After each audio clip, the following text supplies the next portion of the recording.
Ladies and gentlemen, please welcome to the stage AERA President Vivian Gadsden.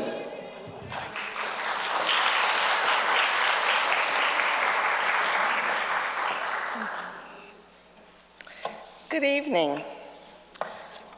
I am Vivian Gadsden, President of the American Educational Research Association.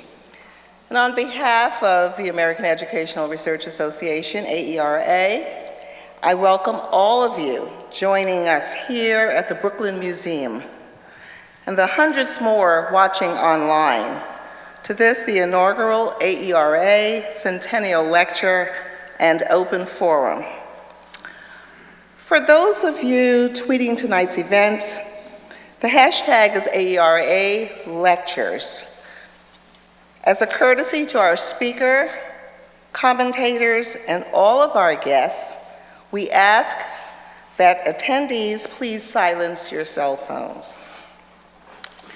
Now, for those of you who may be unfamiliar with AERA, the American Educational Research Association was founded in 1916 and is currently celebrating its centennial year.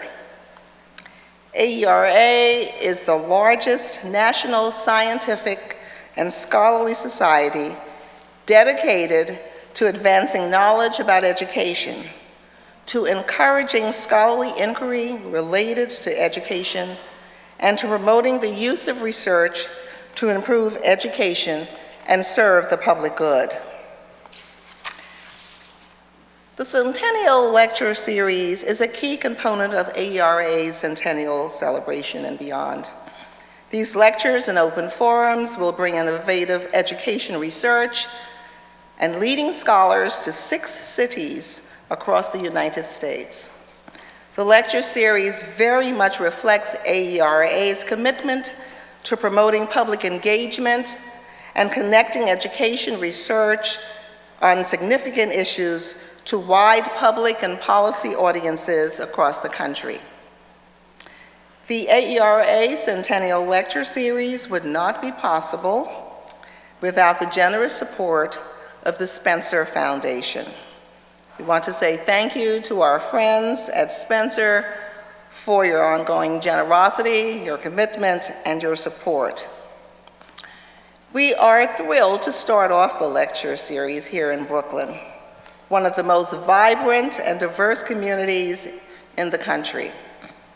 As one of the historically important immigrant destinations in the United States, it is especially appropriate that Brooklyn is where Dr. Gándara tonight addresses her topic of educating immigrant students and emergent bilinguals in an anti-immigrant era.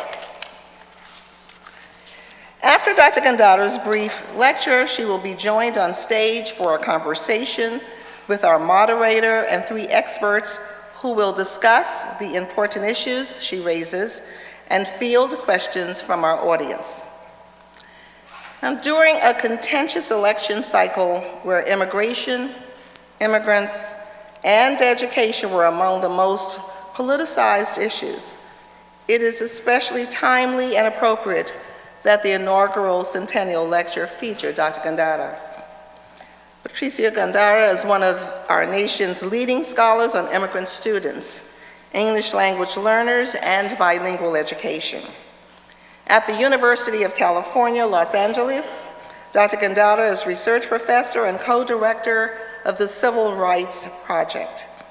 She is also chair of the Working Group on Education of the University of California, Mexico Initiative, where she is spearheading a number of California, Mexico education projects. In 2011, Dr. Gándara was appointed to President Barack Obama's Commission on Educational Excellence for Hispanics. And in 2015, she received the Distinguished Career Award from the Scholars of Color of the American Educational Research Association. It is my extraordinary honor to welcome Dr. Gándara, so please join me in welcoming her as well. Dr. Patricia Gándara.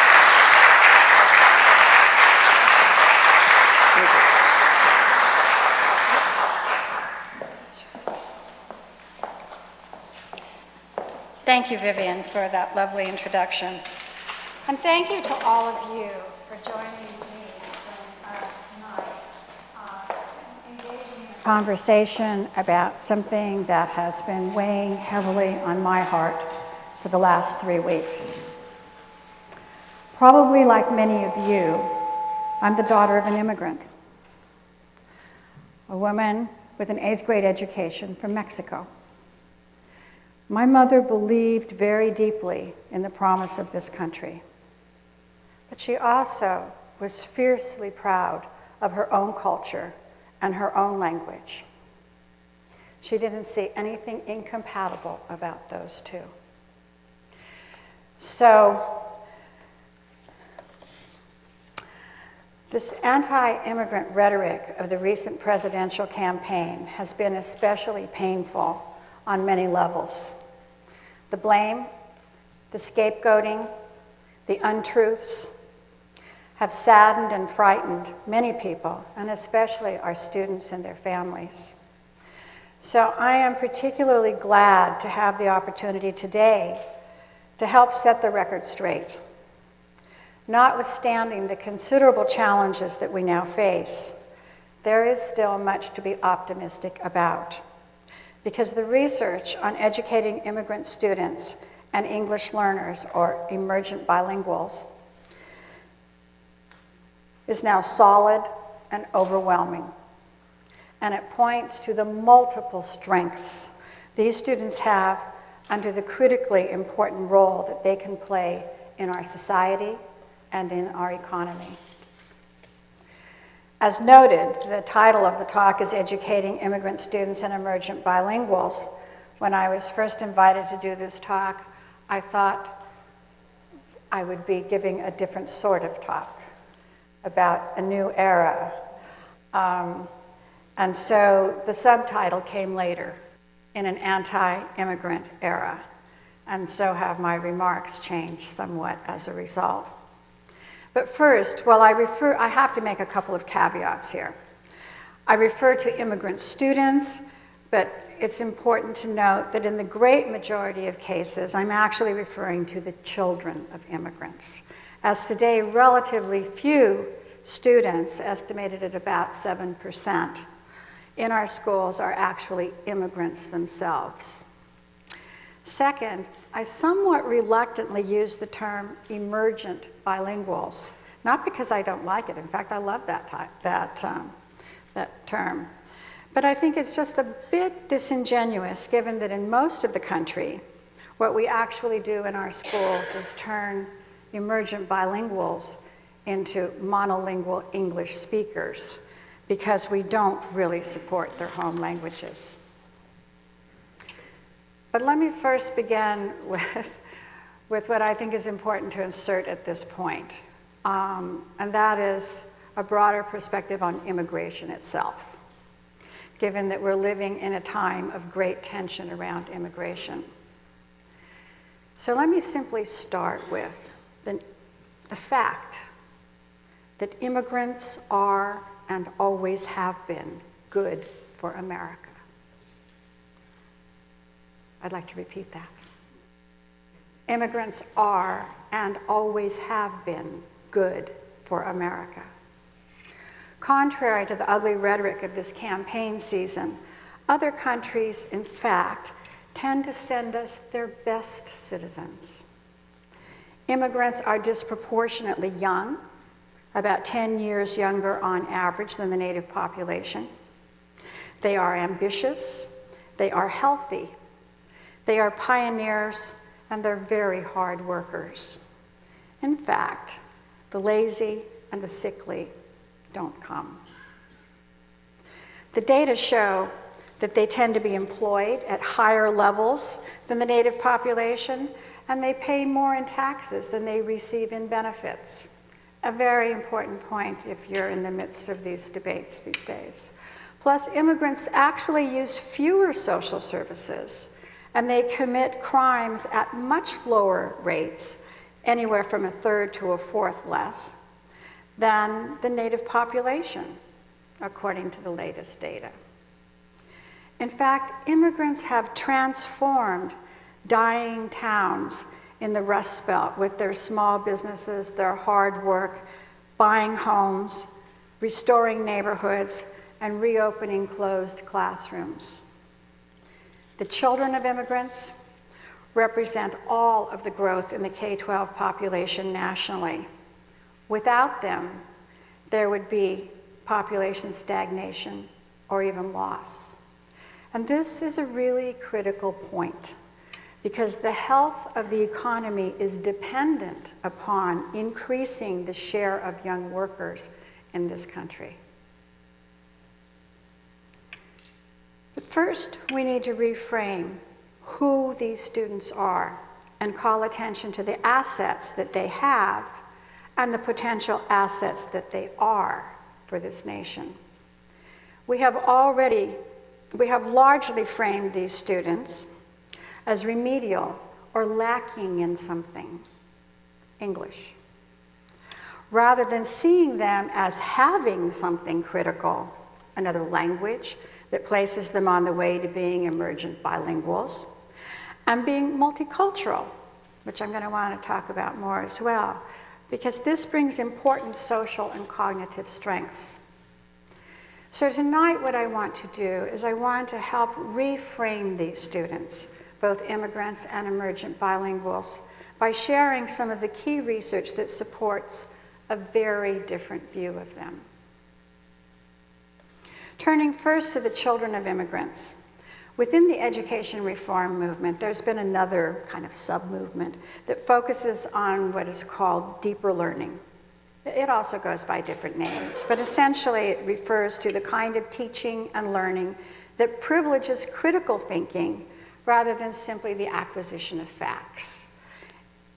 It privileges learning how to solve problems instead of memorizing solutions. And it privileges collaborative rather than individualistic learning. These are the skills that 21st century employers overwhelmingly say they are interested in for their future employees. And they are also the skills that lead to innovation, creativity, and greater intellectual fitness. Well, guess what? It turns out that immigrant students, that is largely the children of immigrants, are especially well suited to this kind of learning. In fact, I'm going to argue that there are at least 5 ways, and probably more, but I'm going to argue for these 5, in which these students are primed to be outstanding learners. First, you see what's coming. First, immigrant students tend to be resilient. Growing up in families that have often had to endure poverty, fear, uncertainty, loss of support systems, and having to establish a place for themselves in sometimes hostile and always unfamiliar places. In order to survive, they've had to adapt to constantly changing circumstances. And this is a lesson that the children of immigrants learn early. They cannot count on anything that seems familiar or routine. But this kind of adaptation or resilience has been strongly associated with positive social and educational outcomes. Several studies, notably the work of Emmy Werner, Ruth Smith, Sania Luthar, and my own research reported in the book Over the Ivy Walls, has found that students who are challenged by poverty, discrimination, and other hardships, but who excel academically, often share this characteristic. The ability to adapt to changing circumstances leads a student to look for different solutions to a problem if the first and the second ones don't work. Resilience also leads to more creative problem solving because these students have learned the easiest and most straightforward solution isn't always available. Second, these students tend to be optimistic. Researchers explain this phenomenon is related to motivation. Most immigrant students are acutely aware of the sacrifices their parents have made to be in the United States, and they believe that doing well in school represents a real opportunity to help hoist themselves and their parents out of poverty. These young people are the true believers in the American dream. Marcelo and Carola Suarez Orozco have detailed accounts of this attitude in several of the studies that they have done on immigrant students. Grace Cow and Marta Tienda coined the term immigrant optimism to describe the deep belief so many of these students have that they can indeed succeed and thus apply themselves assiduously to that goal when their own circumstances are bleak. Several studies now have shown that these children of immigrants often outperform academically those students in subsequent generations of their same ethnic group. In fact, Jennifer Lee and Min Jo have argued that the children of Mexican immigrants, these children who we so typically think of as lagging far behind academically, are actually the most successful students of any group because of the enormous leaps they make in educational attainment from one generation to the next. Third, these students tend to have a collaborative orientation to learning. Psychologists have long noted Latina mothers' emphasis on cooperative and respectful behavior in the family, which fosters a preference for cooperative learning styles in Latino children. And Uri Treisman's research at UC Berkeley, actually several decades ago, concluded that the collaborative study groups of Asian students that they set up on their own were key to their excelling in math. While the more typical American emphasis on individualism serves students well in competitive situations, cooperative behavior lends itself to the kinds of shared inquiry and teamwork that are the cornerstones of the deeper learning model and a critical 21st century skill set, one that is sought after by employers. Fourth, being able to view a problem from multiple perspectives is a hallmark of multiculturalism and a key ingredient to deeper learning. Students who grow up in more than one culture come to understand that things are often not done only one way. There can be multiple right answers to situations, not settling for just one answer, but seeking to compare different perspectives leads to more complex thinking and understanding. And fifth, immigrant students are our emergent bilinguals. Wally Lambert, Ellen Bialystok, and a number of other researchers have demonstrated that bilinguals have greater cognitive flexibility and more control of executive function. By that, they mean they have a greater ability to maintain a focus when faced with multiple distractions. And there's also some evidence that they have enhanced short-term memory, both critical skills for learning. There is now a plethora of research that shows that if students' home language is supported through bilingual and dual language programs, they will outperform the English learner students, or those otherwise known as emergent bilinguals, who were in English-only instruction on all measures of English proficiency. And I'll say a little more about that in a minute. In sum, these 5 characteristics that are cultivated in immigrant children and immigrant students, resilience, optimism, collaborative orientation, multiculturalism, and bilingualism, are key assets that prime them for the learning that educators and employers believe is most compatible with 21st century challenges. These students, in fact, can be our best students if we treat them as the asset-rich individuals that they are. So what about emergent bilinguals, or otherwise known as English learners? Allow me first, if you'll bear with me for a moment, I want to do just a little brief history to provide some context for these remarks. The education that we have provided for these children who come to us learning English has fluctuated between tolerance and neglect to Americanization at all deliberate speed.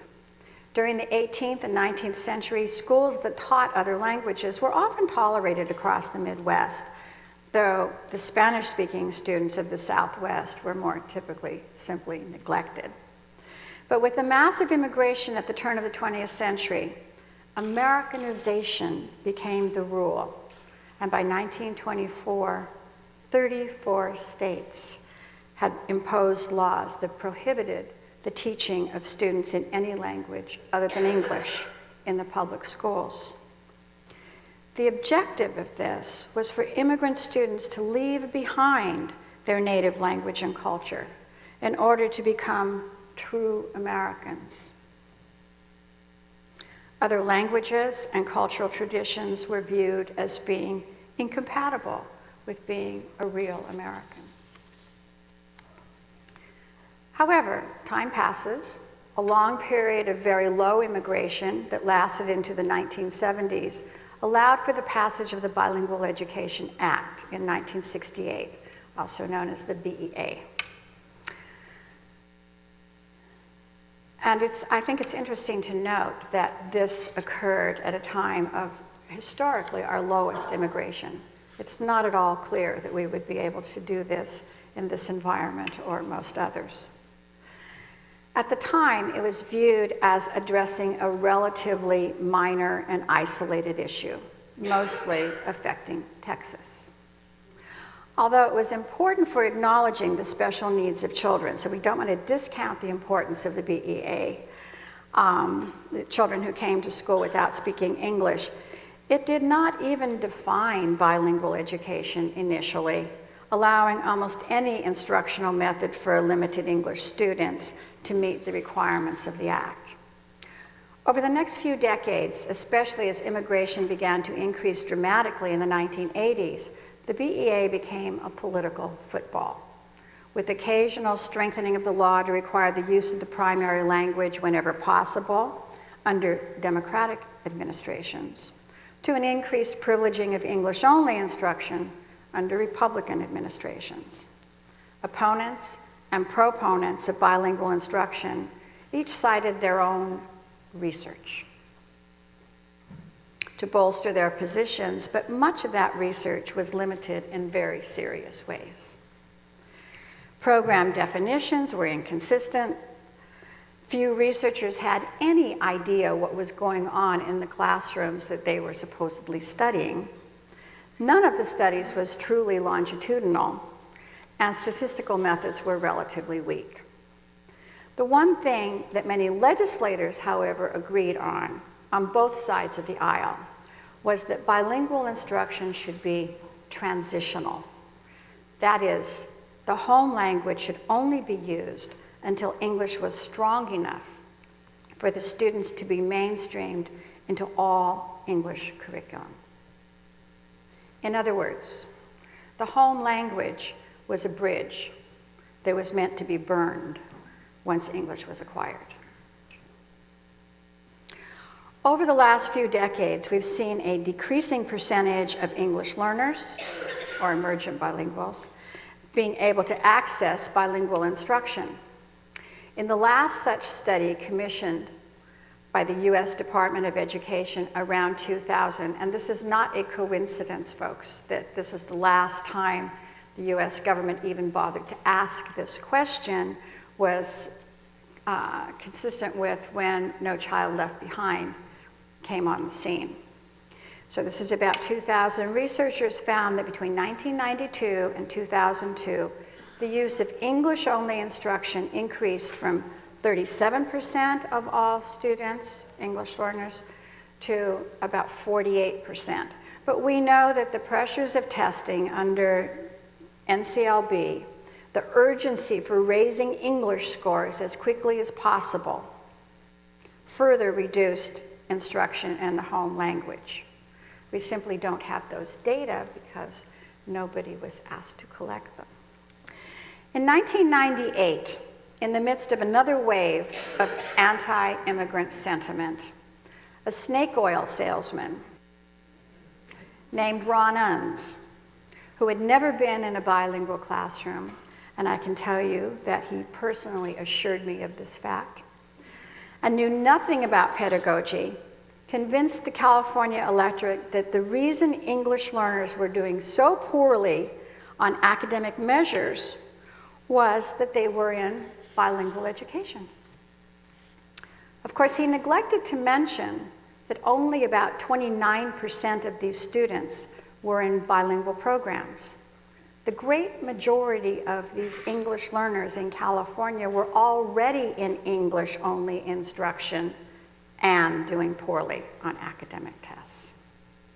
Nonetheless, voters were convinced, and they passed an initiative that largely barred bilingual instruction in the state, reducing the percent of these children who were able to access bilingual instruction down to only about 5%.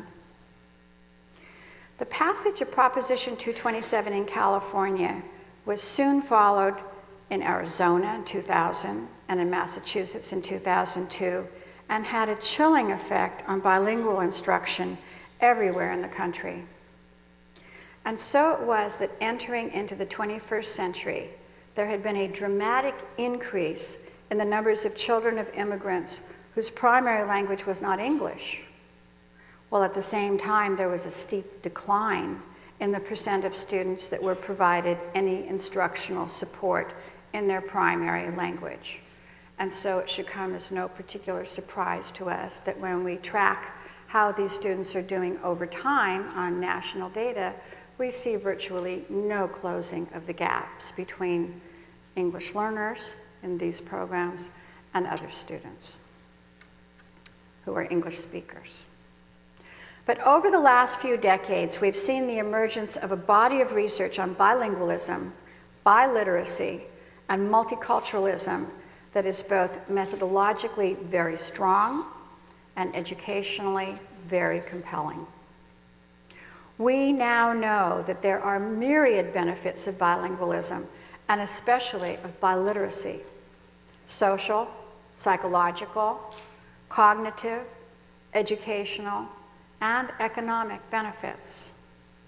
Socially, Min Jo and Carl Bankston, Ruben Rumbaut, and others argue that bilinguals simply have more social networks for information and support, and greater family cohesion. They're less likely to challenge parental authority because there's better communication between the young people and their family members when you don't cut off their primary language. And thus these young people enjoy greater family support for their learning. Psychologically, Alejandro Portes and Lingjin Hao point to the tendency of bilinguals to develop stronger identities and a greater sense of self-worth, which in turn affects motivation.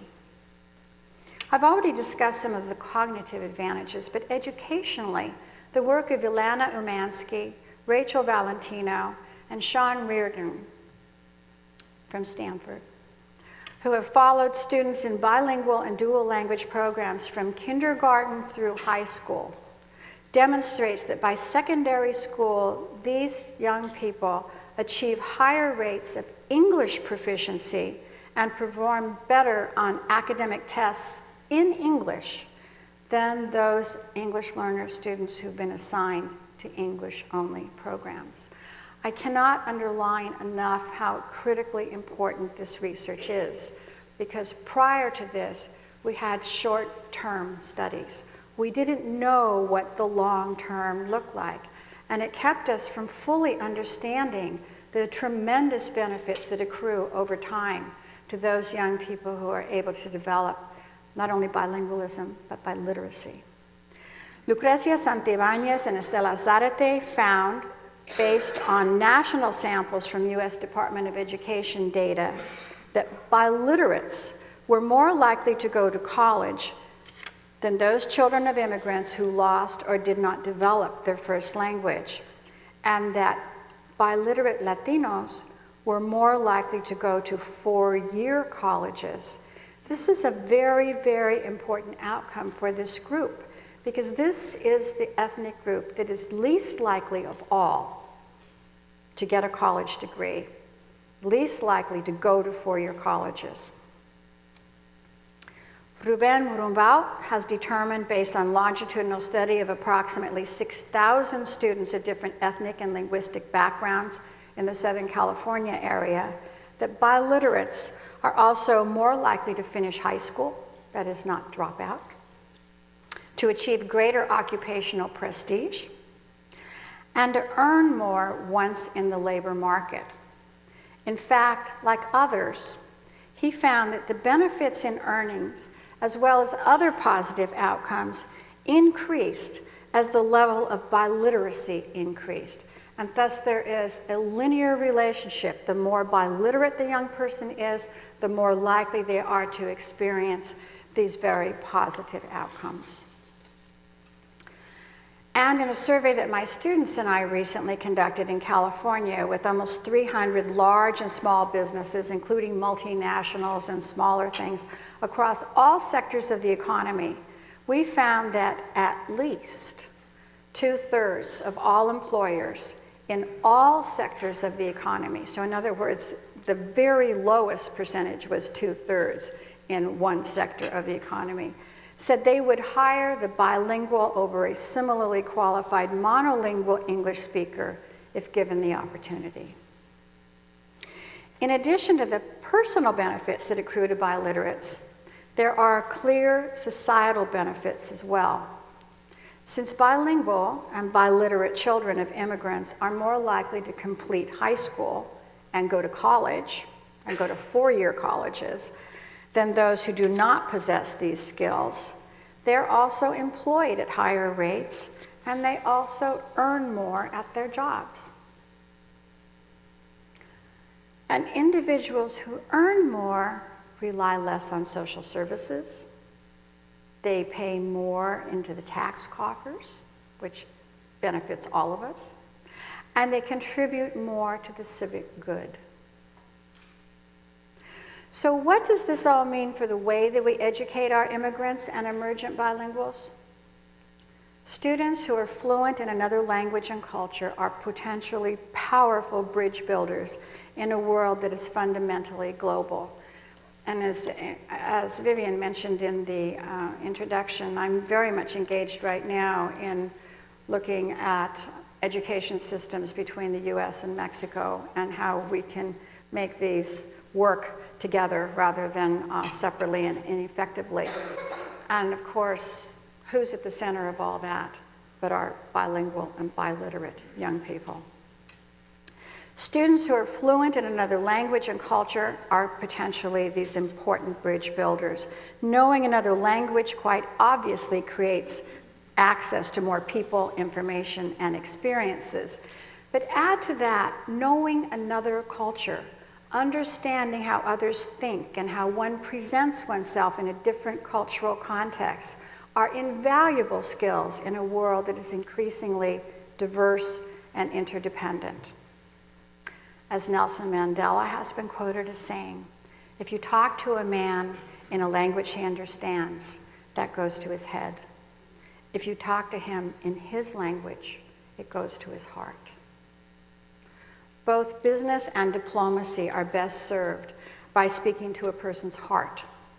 And it appears, well, more than appears, I think we can conclude that students are best served by educating them to be biliterate or multiliterate.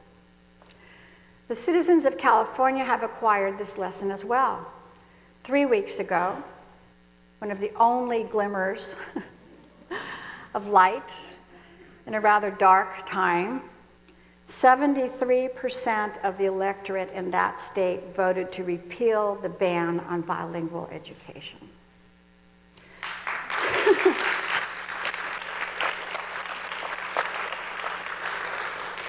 And to open the doors to multilingualism in their public schools. And in states and districts across the country, the message is now getting through. Utah has set a course to offer dual language programs to all of its students.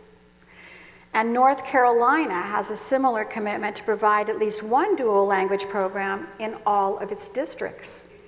Delaware is extending the programs that it offers, and New York City has been adding dozens of dual language and bilingual programs each year.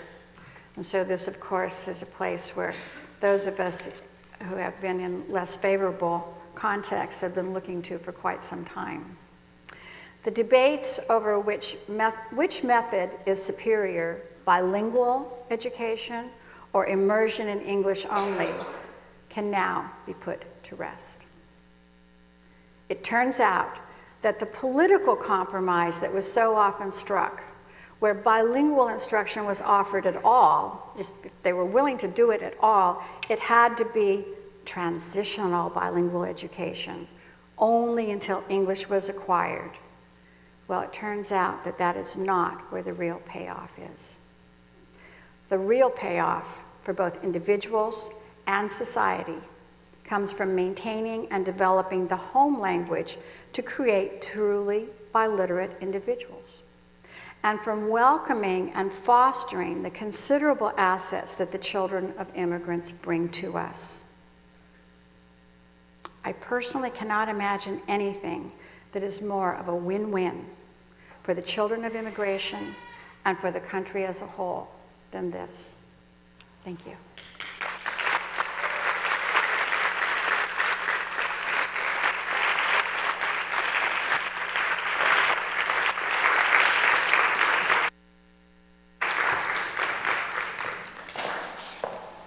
So I think I go here. Okay.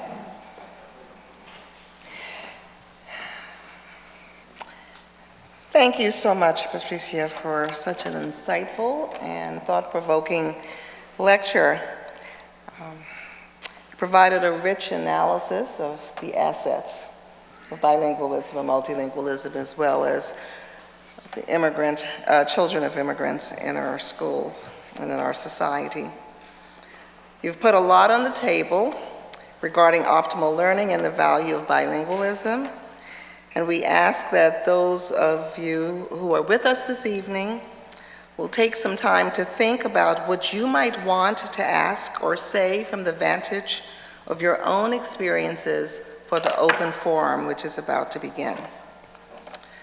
We want to move into the forum and into our living room right now. We are privileged this evening to have an excellent moderator, Sarah Garland, executive editor of the Hechinger Report. Sarah is one of the nation's most respected education journalists and well-versed in issues of immigrant and bilingual education. She's covered these issues for many years, and she will introduce our three distinguished commentators. The three are all New Yorkers, and most important, their professional work focuses on New York. Sarah.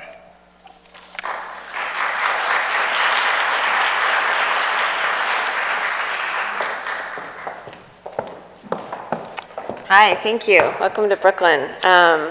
I'm thrilled to be here. I just want to say to start out, I think it's great that we're here in the Brooklyn Museum for this conversation, because to me, there's something very symbolic about being in a place where people come to appreciate the art of the ancient Egyptians and Kara Walker and Bierstadt and Ai Weiwei, as we talk about how our public schools can do a better job of dealing with language and cultural diversity. And this museum works really hard to not only represent the incredible diversity of its setting, but also to take advantage of it. And today we're going to be asking why the public schools have so rarely done the same thing and how that might change. We want this to be an open discussion, so we'll be moving quickly to open up the floor to questions. We want you to take advantage of these two microphones. But first we're going to start with 5-minute comments from our panelists. And then I'll get things rolling with a few of my own questions and then open up the floor. First, we'll have Phil Kasinitz, who served as the executive officer of the CUNY Graduate Center's PhD program in sociology from 2001 to 2011.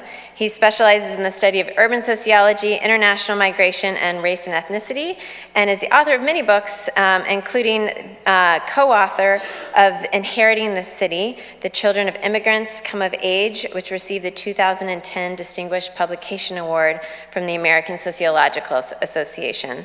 We have Kate Minkin, who is a professor of linguistics at Queens College and a research fellow at the Research Institute for the Study of Language in an Urban Society of the CUNY Graduate Center. She's the co-principal investigator of the CUNY New York State Initiative for Emergent Bilinguals project. And her books include English Learners Left Behind, Standardized Testing as Language Policy, and Negotiating Language Policies in Schools, Educators as Policymakers. And then finally, we have Steve Choi, who's the Executive Director of the New York Immigration Coalition, which is an umbrella advocacy and policy coalition of nearly 200 member groups representing New York State's immigrant communities. From 2009 to 2013, he was the executive director of the Min Kwan Center for Community Action, which organizes, advocates for, and educates Korean and Asian community members of New York. So you guys can come up.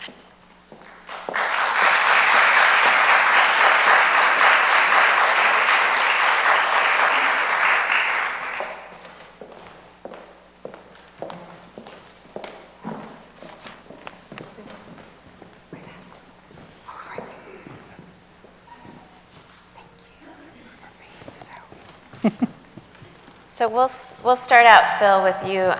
If you guys can go through and each give a little bit of response to Patricia's talk. Well, it's great to be here, and after the last 3 weeks, it is really great to hear something positive about immigration. And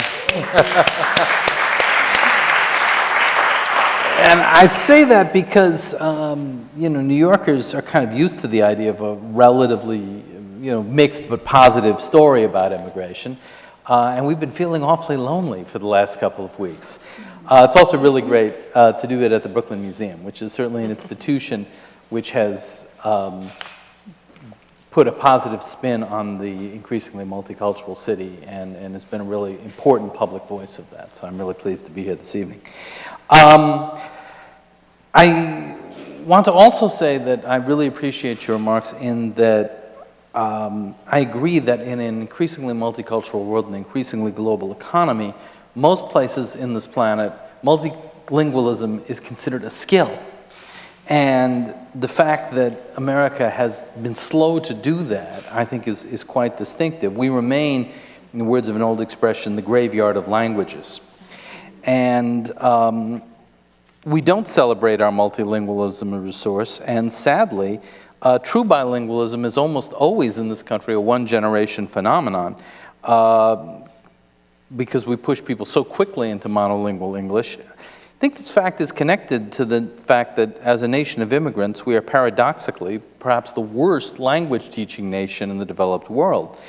Were it not for immigrants, we would be a nation of monoglots, and the drift to English dominance is extremely strong among the children of immigrants and everyone else.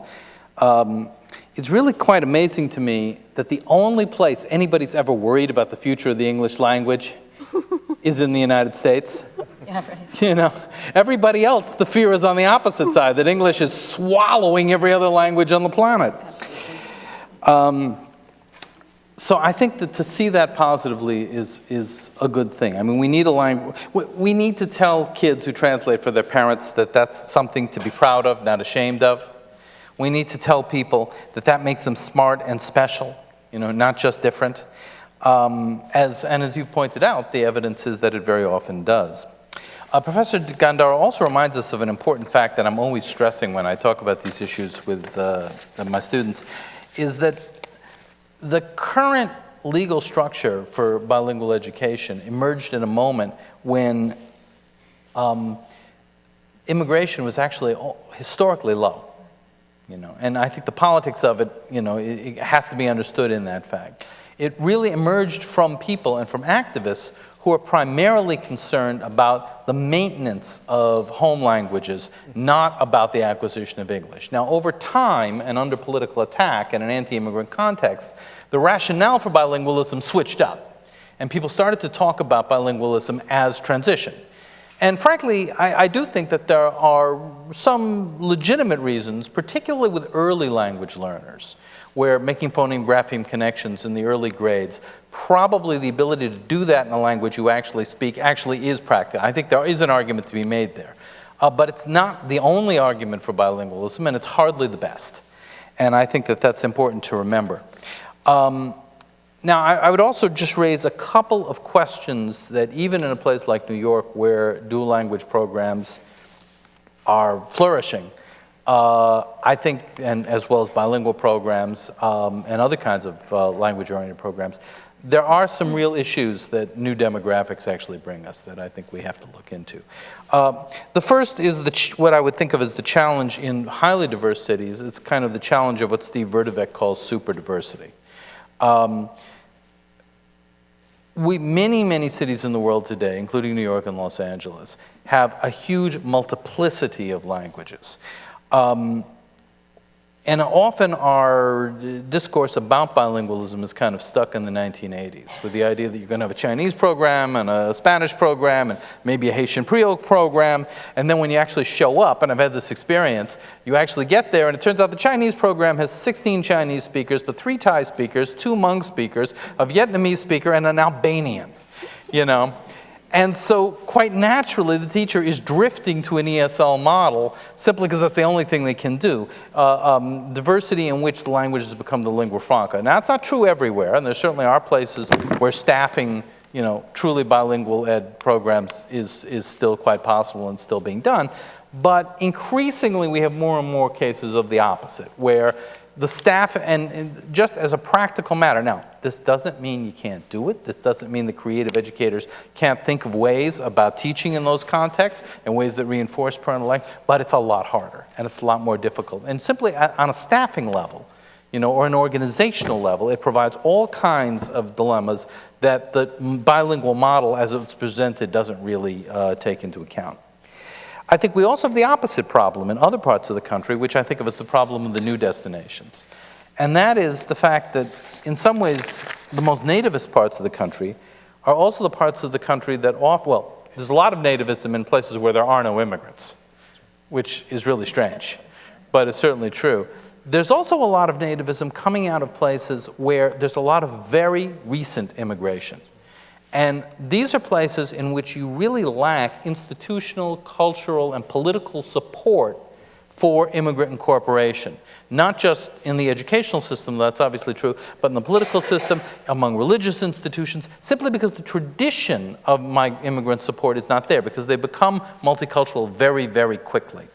And it doesn't help that these are also the places in the country that have not only the most recent migrants, but also the highest number of undocumented migrants. So the racialized politics of these places gets very nasty very fast. I would also say that in defending, even in places like New York where these programs are fairly well established, we have not done a good job in making the case of why bilingualism is valuable in and of itself. And so often the educators get caught up in a bilingual versus ESL civil war when, in fact, both programs are hugely under attack at the moment. And we haven't done a good job not only convincing the general public of this, we haven't done a good job of convincing immigrant parents of this.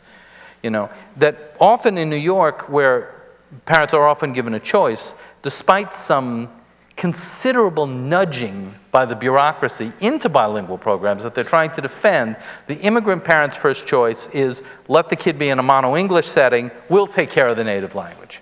You know, without really realizing that that's fine if you want the kid to speak the native language like a 5-year-old.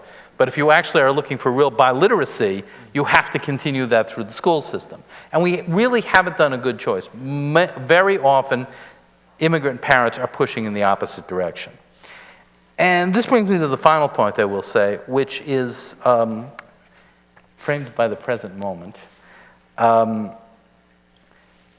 We really haven't done a good language for why we should be embracing cosmopolitanism.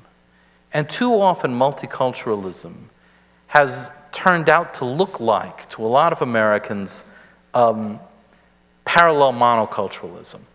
You know, we haven't defended hybridity, we haven't defended bridges, we've created a situation where it looks too much like walls. And there is really a cultural bias on this that I've been thinking a lot about in the last few weeks for obvious reasons. Because, you know, it doesn't bother me to pick up the phone and have press 1 for English, plus 2 for Spanish, press 3 for Albanian, press 4 for, you know, it probably doesn't bother the people in this room. there's a hell of a lot of people that it does clearly bother. And some of them are abominable racists, but not all of them are. And I think that it's important, that we think about why that might be true and why we do a better case, and can do a better case, of explaining that a multicultural America need not be a balkanized America. Indeed, it can be a stronger America, a world in which of cosmopolitan give and take rather than insularity. And I think it's very clear at the moment that we certainly need to make that case in a far more strong way than we have thus far.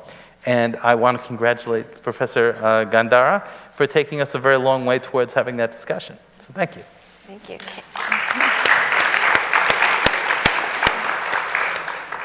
Kate, please. I have a slightly different version of events in New York City, but I guess that'll come out in the conversation to come. But first, I just want to thank you. Thank you very much to AERA, to Felice, and also to you, Vivian, for inviting us and hosting what could not be a more timely conversation right now, and to Patricia for coming across to our side of the country, because this is incredibly timely conversation. I actually don't even really know how to talk about what I'm about to talk about because we're so in it right now. But just to start off, Patricia's talk kind of reminds us about the sociopolitics that swirls around public schooling and the very messy history of language education policy in this country. And she's shedding for us what is, at least to me, a very welcome light on immigrant students and the language and emergent bilinguals and the languages that they bring to our schools. I need to take this a bit further right now, though, and be more explicit about what exactly I think Patricia's comments are, at least in my mind, responding to or defending against. And maybe you can, we'll have time more to talk later. But I'm just so angry and disheartened right now about the ways, and I'm going to name Donald Trump right now in this room because we need to start practicing how to talk about this. Who is that? Donald Trump. Yeah, and we need to be open about these and have these conversations in a very, very public way. And so, this is a presidency, this was a presidential campaign in which anti-immigrant rhetoric was central. Trump used anti-immigrant rhetoric in his stump speeches to get elected, and he was successful doing so. And since his election has resulted in a dramatic increase in hate crimes. And so I'm having a really hard time right now going about business as usual here because there's nothing about this that is usual. This is not business as usual. Early on, Trump criticized Jeb Bush for speaking Spanish, saying that he should be speaking English, right? And then the time that we actually heard Trump using Spanish was in his depiction of bad hombres. He made headlines by calling Mexican immigrants rapists and drug dealers and proposing to ban Muslims from the US. And the central campaign promise was to build a wall on the US-Mexico border and order the mass deportation of 11 million people. So at an August rally, in Portland, Trump suggested that a link between crime in Maine and the state's Somali immigrant community.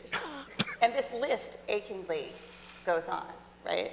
And so in the wake of his win, we've suddenly seen swastikas popping up and slogans like "Make America White Again" across the country and here in New York City, right? This sanctuary city to the shock and dismay of many of us, right?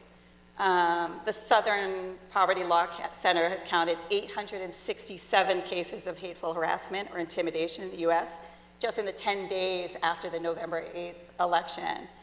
And, on a personal note, within 2 days of the election, I had 3 people that I'm very close to who were attacked, either accosted, and in one case, one of the 3 was physically assaulted for using Spanish out on the streets, right? And this is happening, these sorts of hate crimes have been everywhere. So one was a case of someone here in New York City Someone else was upstate and then in Arizona, right? But this is happening, and we know that it's happening everywhere. And these sorts of crimes have been happening in schools and universities, places of business on the street and across the country. So this stands in direct opposition to our work to meet the needs of emergent bilinguals and immigrant kids in public schools. And the truth of the matter is that in these few weeks since the election, emergent bilingual students and their families are really scared. And they're coming into school scared. And teachers are navigating that fear and that uncertainty as best as they can every day. And I see all these people nodding, right? So this is really, it's hard to talk about, honestly. So, you know, bilingual education being under siege, this is not new for us, right? Right. And the idea that we've needed to be on the defensive isn't new because of the ties between bilingual education and the education of immigrant children and their families, languages that they speak. Now, we know historically, as Patricia pointed out, that those periods in our language education policy where our policies have been most restrictive of languages other than English are periods where we're at war, World War, or in periods of record immigration. And as the research that Patricia outlined so convincingly, you know, shows us, and as counterintuitive as this actually might be, but if you know the research, you know that it holds true, that if your goal is actually solely for emergent bilinguals to learn English, then bilingual education is the best way to do that, right? So it's a pluralist response to assimilationist argument, but it is counterintuitive, but if assimilation, quote unquote, is your goal, this is actually the best way to do it, and yet we still continue to have to fight for spaces for bilingual education to take place. But I want to say, you know, the past few, I feel like in recent years, we've seen an expansion of bilingual education programs here in New York City. I mean, New York City, there are bright spots, right? Like New York City, there are these pockets of hope. So even with its many shortcomings, which I'm the first to talk about, but maybe just not right now, you know, New York City is a place where bilingual education programs and the availability of those programs there have been concerted efforts by officials in the New York City Department of Education, the State Department of Education, who are intent on spreading bilingual education. And we celebrated with you that when California decided to repeal its ban on bilingual education, that was a bright spot on what was otherwise a hard time. So anyway, needing to defend bilingual education is certainly not new, but yet everything else about this feels new. Like we know that there have been these periods of tolerance and restriction, and yet this just feels altogether different. So I'm concerned about bilingual education, and I'm really concerned about bilingual education, but I think what's concerning me, what's even more concerning to me right now than this program model itself is the kids and their families and what's happening to our communities right now. And so I think what we as an education community need to understand in no uncertain terms is that emergent bilinguals and their families are under siege within this climate. And so it's within this climate that teachers and students will be engaged in this very political act of schooling together. And we as a community need to organize. We need to come together. We need to work tirelessly and speak out. And this is a time when our advocacy work and our political engagement are going to be really critical. And so, you know, I think one of the questions that I'm really left reeling with is, first of all, how do we share Patricia's work widely, this presentation? I'd love for everybody to hear it. And what is it that we need to be doing to respond as a community together right now? Thank you, Kate.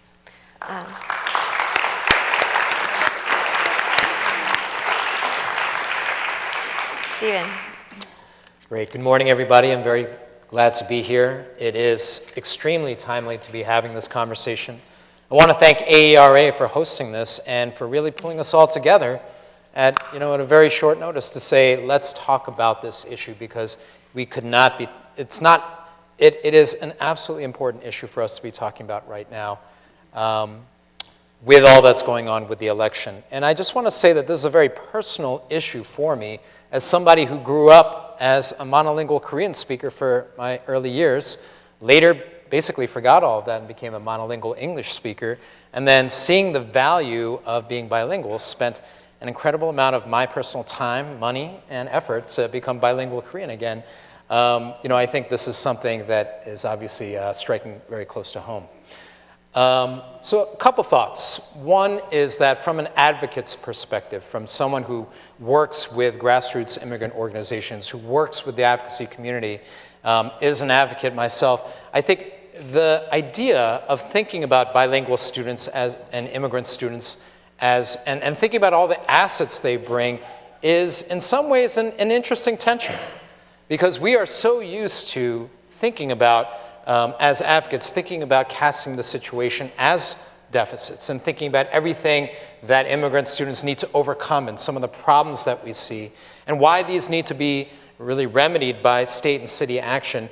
It's a little bit difficult for us. It's a stretch. I'll give you an example. One of the statistics that we usually trot out many occasions, we say that New York State has the biggest graduation rate gap between English language learner students and their native-born peers. And that's a statistic that is really talking from a deficit-based perspective, but it catches people's attention. It catches media attention. It catches funder attention, which is obviously important. And so I think there is, whether you call that a deficit or not, whether we're thinking about that from a deficit-based perspective, that's an issue. And I think that that's something that, as advocates, we need to actually highlight at times. And at the same time, we need to also be thinking about all the assets that immigrant students and English language learner students do bring. So there's a tightrope that we need to be walking where we're talking about some of the problems that we see, some of the deficits that we see, but also some of the assets and the potential that immigrant students, that English language learner students bring. And I think that's a tightrope that I think we at the New York Immigration Coalition have been very intentional about walking in the right kind of way, because we do think that that messaging is absolutely vital. We need to be talking about everything that immigrant students, English language learner students bring to New York City, to New York State as a whole. And I think we've been very careful in figuring out what's the messaging we can adopt to reflect that in a lot of our advocacy campaigns. For example, a key piece of our efforts around education, around schools, is pushing the city and the state to better engage families, to better engage parents. And a common refrain that we've heard has been, well, that costs a lot of money, we have to do translation, we have to do interpretation.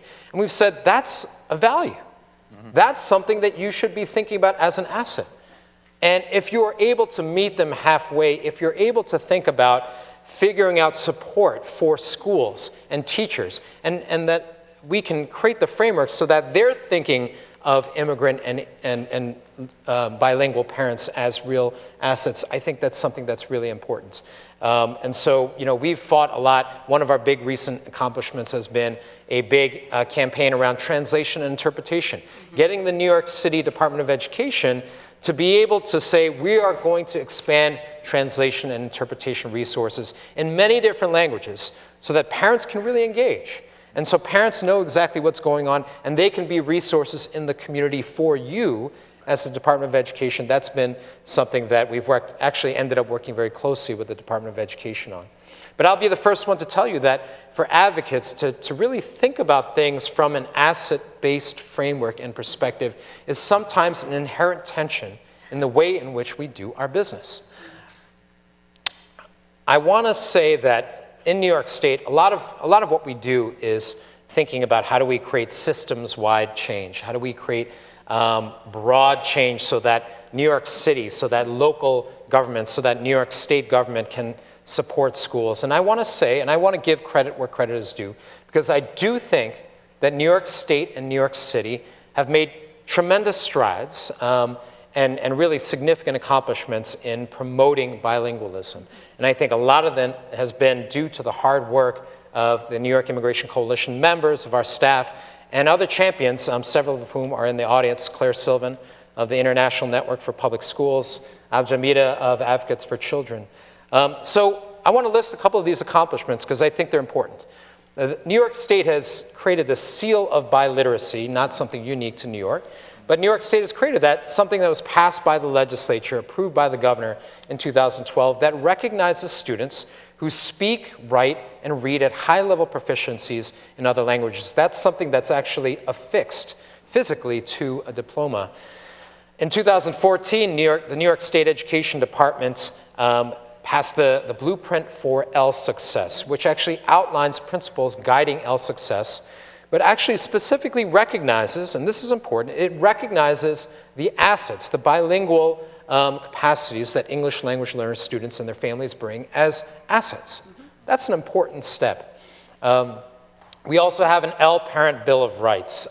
There's also Commissioner's Regulation Part 154 that outlines and provides guidance for how school districts can work with L students. But I think that the current leadership on the state level, whether you're talking about Regents member Betty Rosa, whether you're talking about Commissioner Mary Ellen Elia, Deputy Commissioner Angelica Infante Green, this is a group of leaders on the state level that we are actually blessed to have, because I think they get it. I think they understand the value that folks bring. And the city as well. You know, under Commissioner Carmen Farina, under Deputy Chancellor Milady Baez, I think these are also folks who understand the value of bilingual institutions. And so, you know, recently there have been 38 new bilingual programs in New York City. That is remarkable. That's a remarkable accomplishment. So, of course, we need to keep building on that. You know, there's been good progress. As an advocate, I'm professionally required to say, they must do more. But I think we would be remiss in not pointing out that on the city and state level, there's been significant progress in terms of responding to the challenges and opportunities that bilingual students pose. The last thing that I would say is that, you know, from a political perspective, on a local and state and national level, this argument about bilingualism, this argument about immigrant students is a microcosm of the larger debate that we've been having, that we continue to have around immigration. I think the fact is, it's absolutely right. We are coming off an election in which the candidate, the president-elect, as a candidate, ran the single most anti-immigrant campaign in the history of the United States. You know, I think Kate mentioned all the different remarks. I don't have to go into them now. But the fact of the matter is, a good percentage of the population of the United States and the voting population voted for this man, knowing that that was the case. And I think Philip is absolutely right. You have the xenophobic racists, and we're never going to change their minds. But you also have a lot of folks who either don't have a lot of immigrants in their midst, or have recently seen an influx of immigrants into their communities. And I think we have to be sensitive to that, because these are the folks that, by and large, are voting for Donald Trump. And, you know, I think we have to think about ways to work with some of these folks, because the only messages that they may be hearing are the kinds of mistruths and lies, let's call them that, lies that are out there, the lies. And we all know them, that immigrants take jobs, not true. That immigrants commit crimes, not true. Immigrants suck up public resources, again, not true. But those are the only messages that these folks are hearing. And they're having, and especially the folks who are in areas that are experiencing this influx of immigrants, they're having an emotional reaction when their favorite pizzeria has now become a pupuseria. And how are they dealing with that? And a lot of times, you know, there's a cocktail of emotions that are going into that and feelings that are going into that. But we need to think about how to address that. And so I think we need to do a better job. As the immigrants' rights movement, we need to do a better job of getting out the message about the value that immigrants bring economically, but not just economically, culturally and socially as well. And the school system is one of the most important battlegrounds in which we're going to have this battle. And I think that, you know, it's important to note that if we lose this battle, then we're going to be going down a very dark road. And the United States has gone down this road in the past. Other countries around the world are going down this road, and let me tell you, it is an ugly and dark place. But I think if we can win this battle, if we can think about the right way to reach some of these folks, then I think we can turn the tide, and we can, I think the United States as a whole has a real role to play, and I think we have a role to play in figuring out how we can change that narrative, how we can get our message better out there, and I think if we can do so, we'll be in a much better place. Thank you.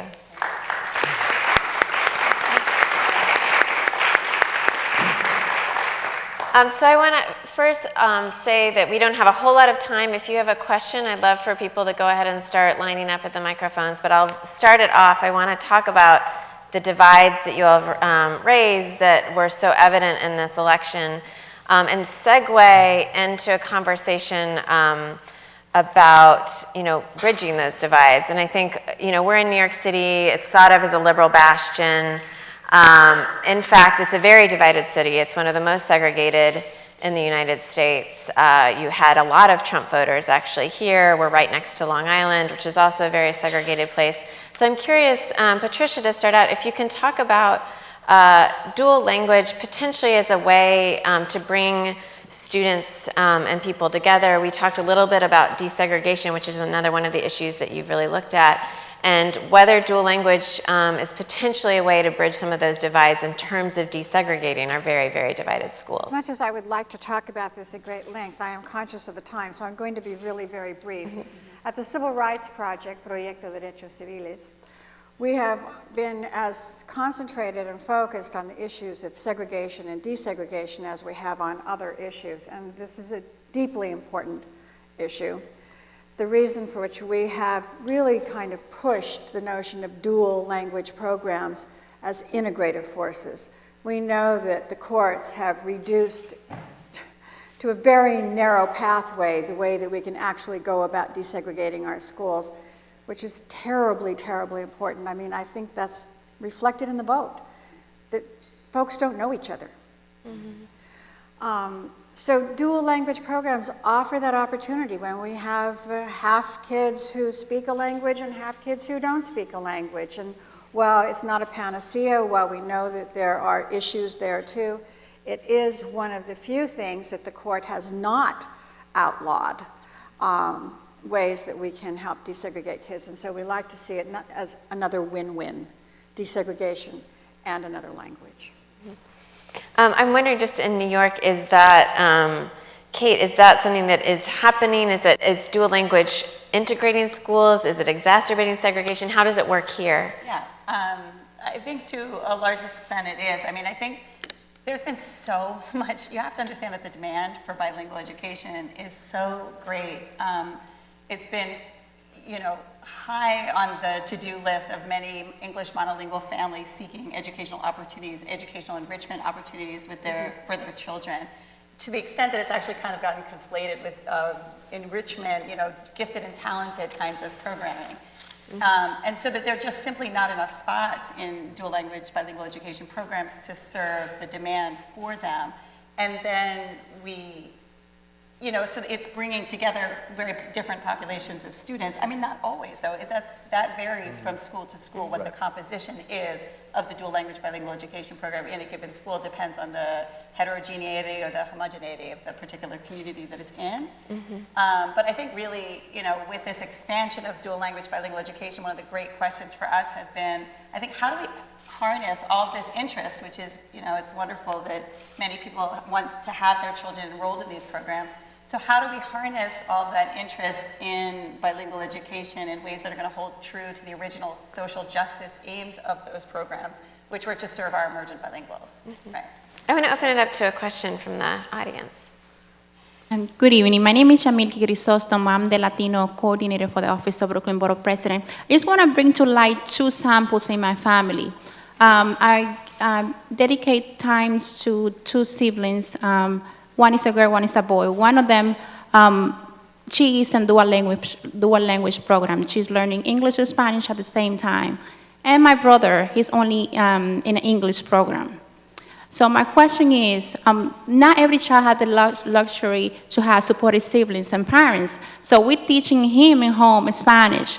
And our dilemma at home is whether when he goes to high school, do we send him to learn Spanish or another language?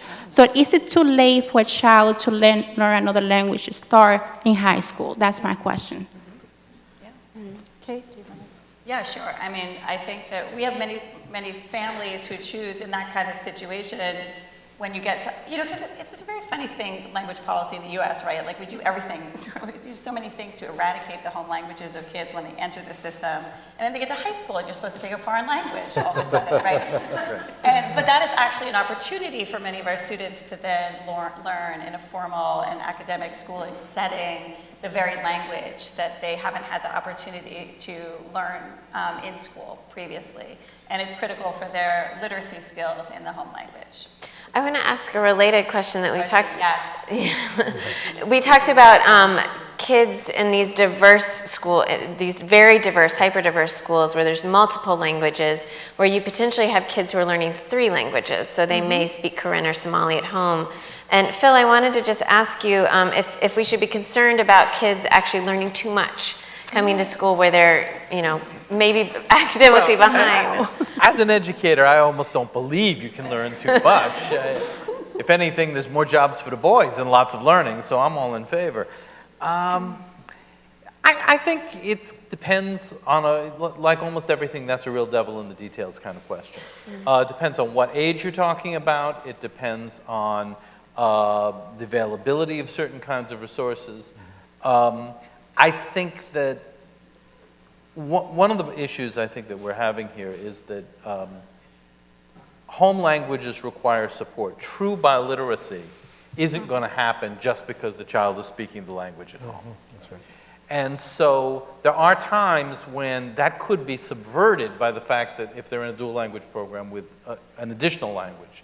On the other hand, learning languages, although that we've learned about brain development, says that exposure to a multiplicity of languages is a good thing. So I think that's going to depend a lot on the specifics of the situation.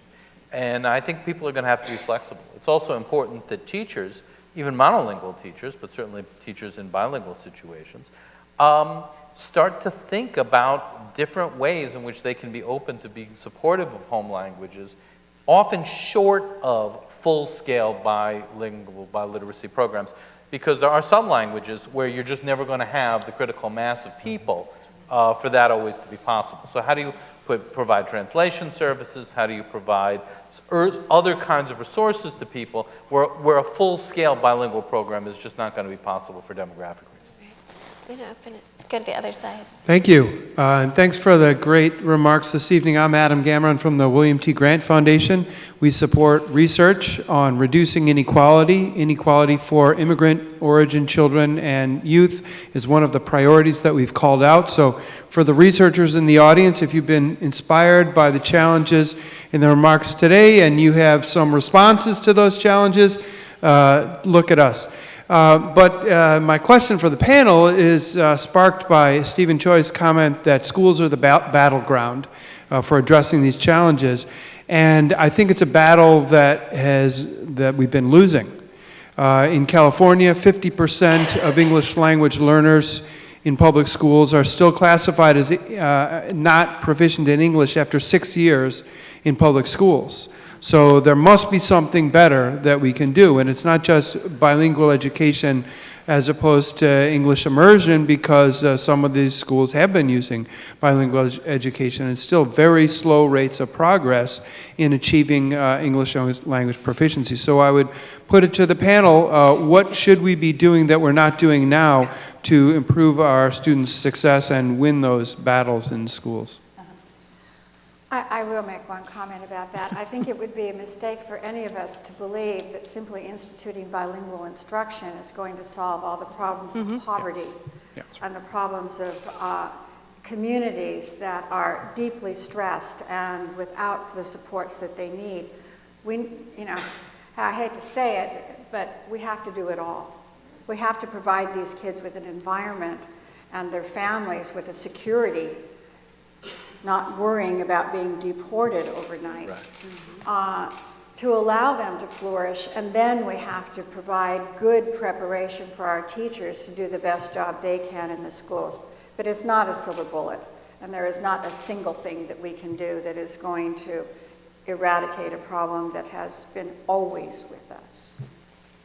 I'd like to jump in just very quickly, which is I do think every time that we're told about the performance of emergent bilinguals based on test scores and tests that were administered in English, we need to question them. That's right. They don't tell us a whole lot, actually, because if you gave me a math test in Mandarin, I assure you I would not do very well. But that doesn't mean that I don't know math. But if you'd been in a Chinese school for 6 years, you still wouldn't do well? It takes a, Alon Shohami's work in Israel, which is the only kind of national research that we have, shows us it takes 9 to 11 years to learn a language, to perform to the level of a home language speaker of that language. 7 to 9 years is seen as a bare minimum. So, language learning is a long process. So I think before we start jumping to problematize students for not learning English quickly enough, I think that we have to just better understand, use more accurate measures, I think, to better understand exactly what kind of performance that will give us a better picture of their actual performance.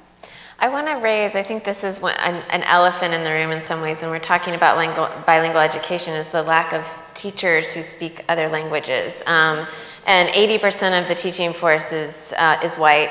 And then there's been a huge struggle to diversify. So I want to start with Patricia and any of the other panelists just talking about, what do we do about that? Is it realistic for dual language programs to really grow in any big fashion, or will they remain niche because of that barrier? It's not realistic to think that this is going to happen overnight. And I've been asked this by reporters so many times in California. Now that you've passed this, are we going to have lots of new programs? Right. No, we're not going to have lots of new programs right away because we don't have the teachers. But we do know how to do it. And we do have the individuals who can do it. So what we really need is we need legislation and we need policies, educational policies that will help these individuals. Between 2012 and this year in California, more than 125,000 young people graduated from high school fully biliterate, with the seal of biliteracy, and that, in fact, is California where this began, with the seal of biliteracy on their diplomas.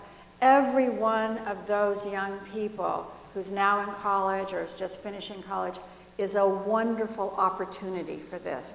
But we have to make it possible. We have to make it cost-free because many of these students simply cannot bear the additional cost of more preparation.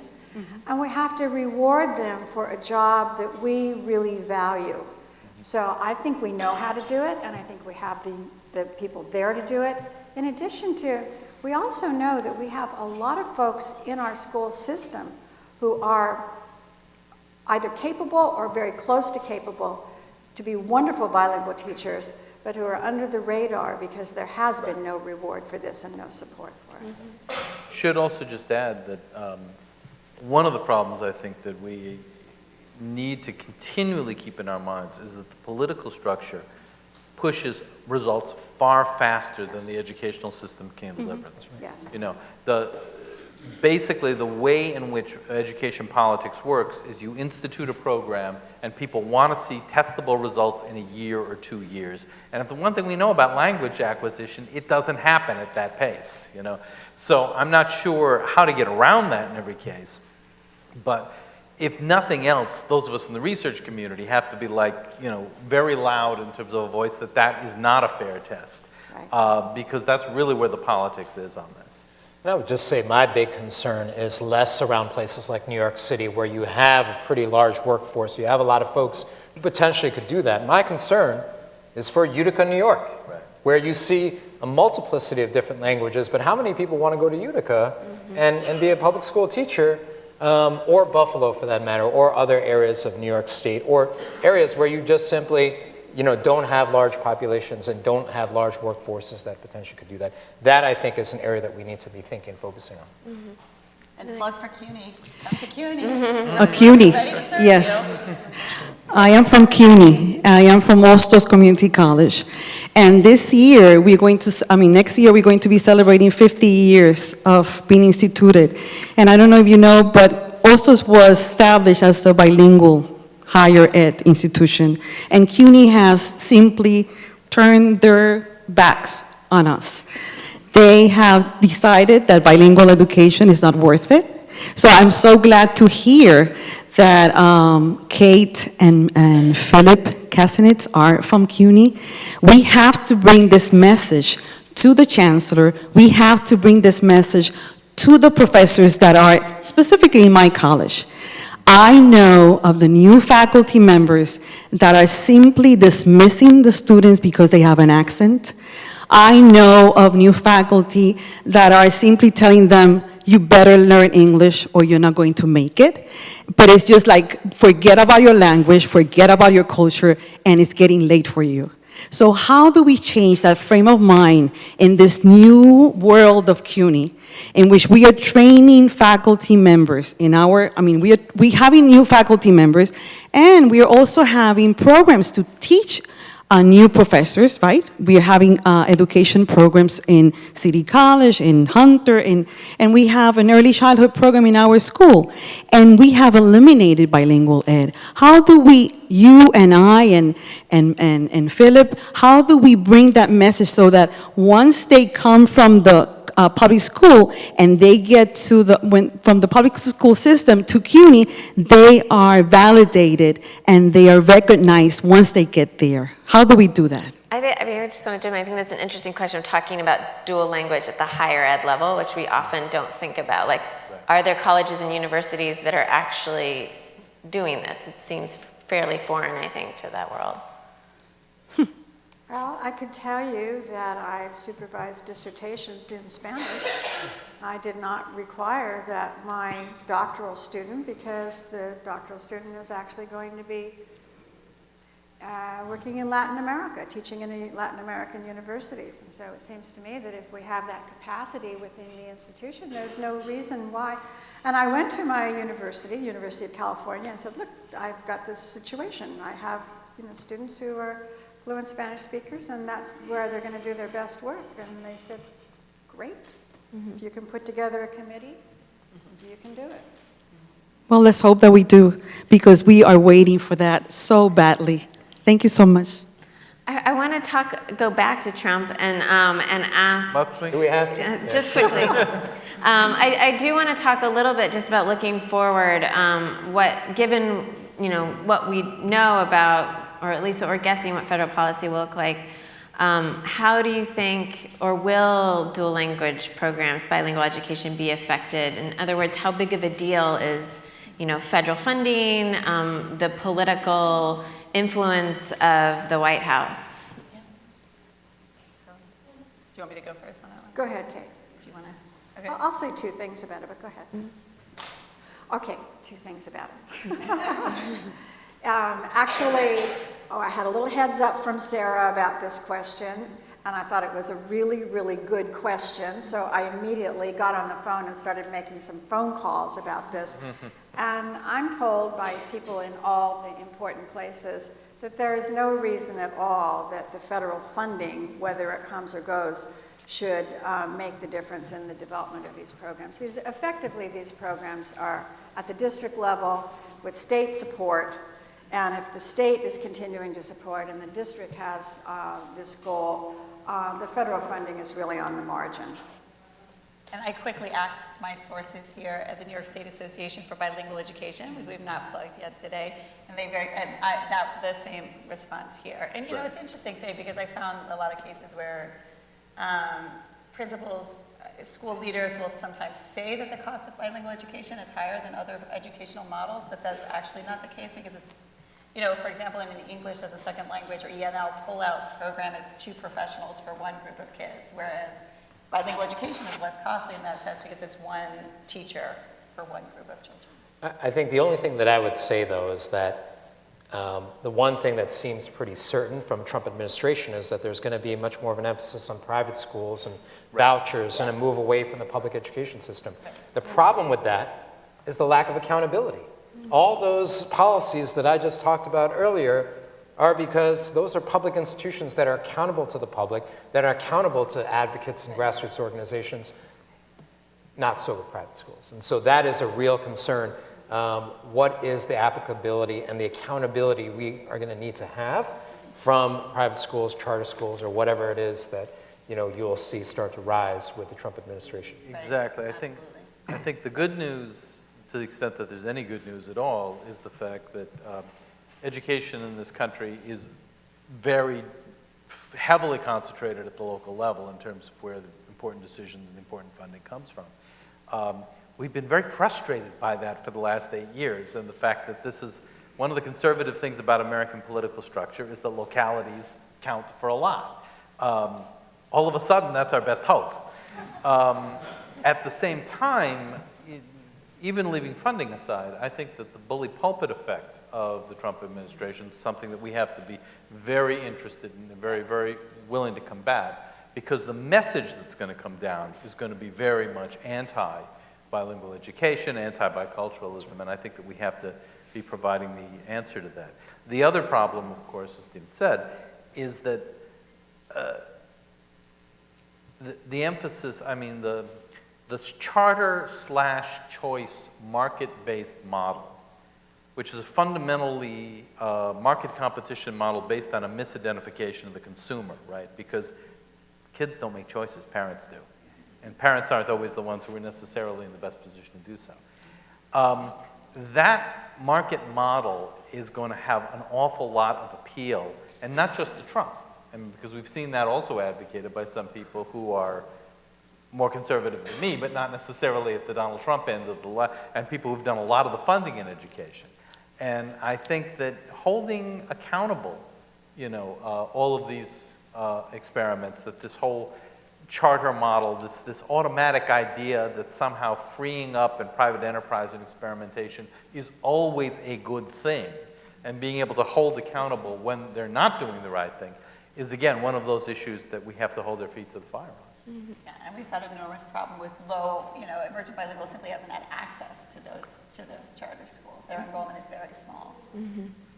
So I'll open it up again to a question from the audience. Hi. I wanted to come back to 2 points that actually were made that were different, but I think are linked.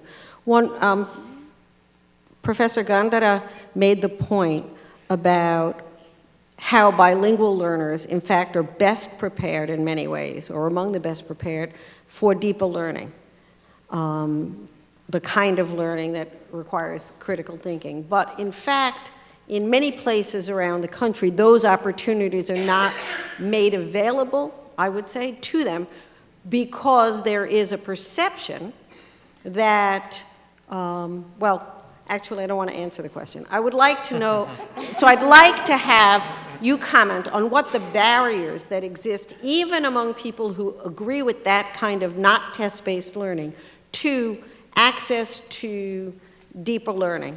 And because I do believe that there are real barriers that exist, and that if they're not confronted directly, won't allow students into that kind of approach. And then linked to something Kate said, you talked about the concerns in schools where immigrant students are located and their parents. And so International's network has schools in about 7 or 8 states, including Kentucky, in some of those new states with recent arrivals.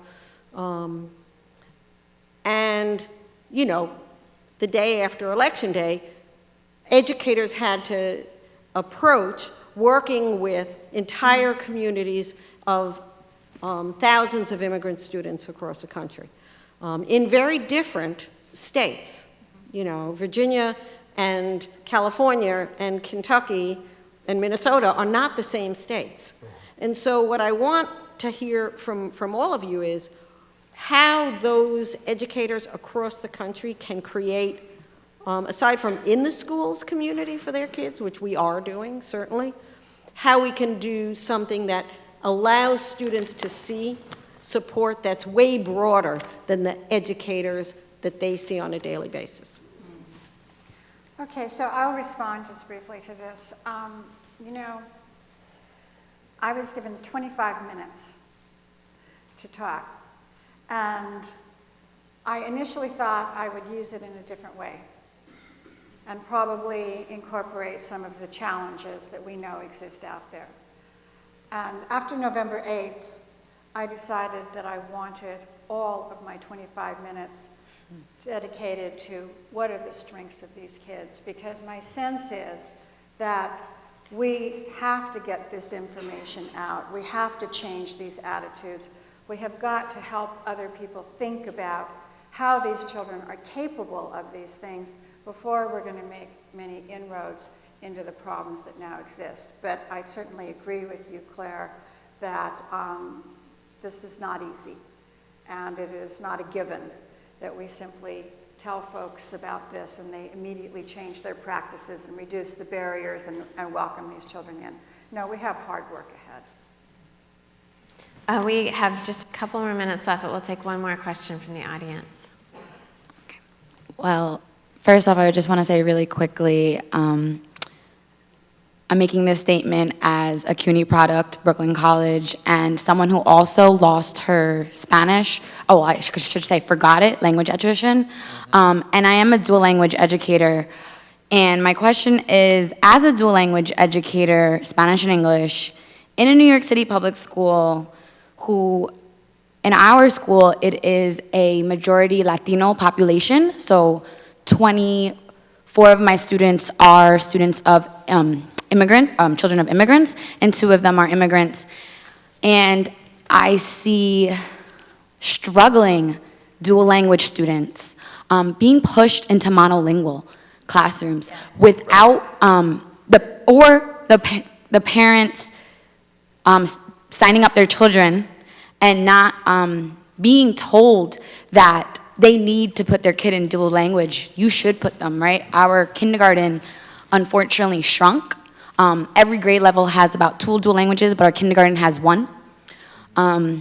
So my question is, how can I be proactive in my own school community? I don't have tenure. I was like looking around, like who's here? You know, and as a Latina, right, I'm not the 80% of educators in New York City. And my students are devastated. November 8th, the day after the election, they all came in crying, you know. I greeted my kids with hugs that day, and we literally just vented for a period. So how can I be an advocate for those students who are being pushed into monolingual when we know all the benefits? Stephen, you're the advocate. I mean, so I do think that it's important to think about, how the immigrant rights movement needs to work with teachers and needs to be thinking about how do we work with educators? How do we see that we're on the same side on some of these issues? Because I do think, there's obviously some folks who are not fully on board, but, in working with so many students and seeing that the teachers that they're working with feel the pain, feel the struggle that they're working with, I think we need to do a better job of working with them and thinking about them as advocates and thinking about how they can be and how we can really include them and thinking about the ways in which we're actually creating systems-wide change. And I think this has been something that we've started to think about when we're advocating for something like the New York State DREAM Act, which would provide undocumented immigrant New York students with access to tuition assistance. And we should have been thinking about how do we engage teachers of these kids from the get-go. So, I don't have any easy answers, but what I would say is that I think we in the immigrant rights movement need to be thinking more about engaging teachers in a better fashion, because teachers are on the front lines. I mean, when they're,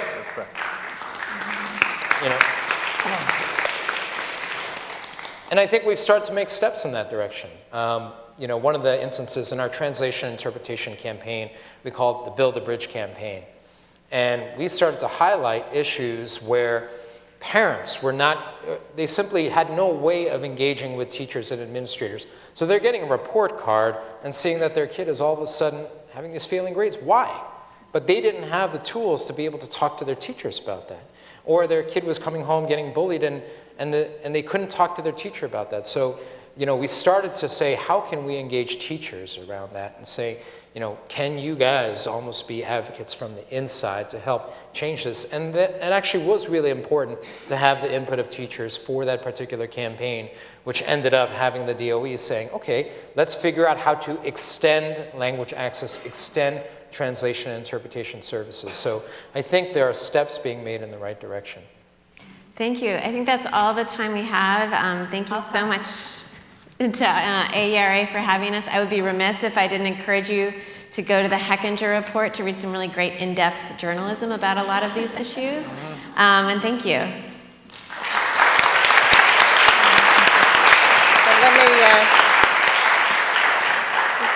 Let me conclude. As Executive Director, I don't want to stand between those of you who are present and our informal reception where we hope to continue this conversation.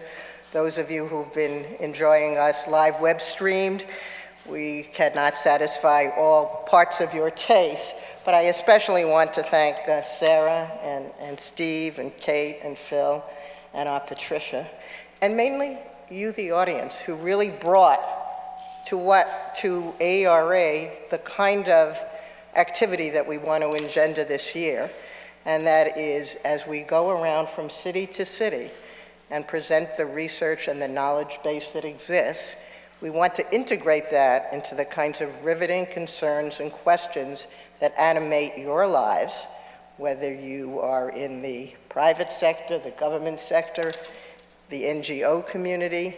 It is what you are working with every day that can help make our research both better and more applicable to the kinds of things you do. So with that, let me just once again thank you all.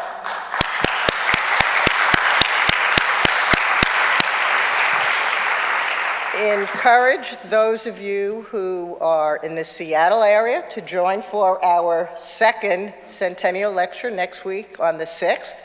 Those of you here, we hope you join us by live web streaming, and those of you who are watching us, we hope that this has provoked some kinds of conversations that will have meaning for you in your research and in your practice and in policy and in connecting those three.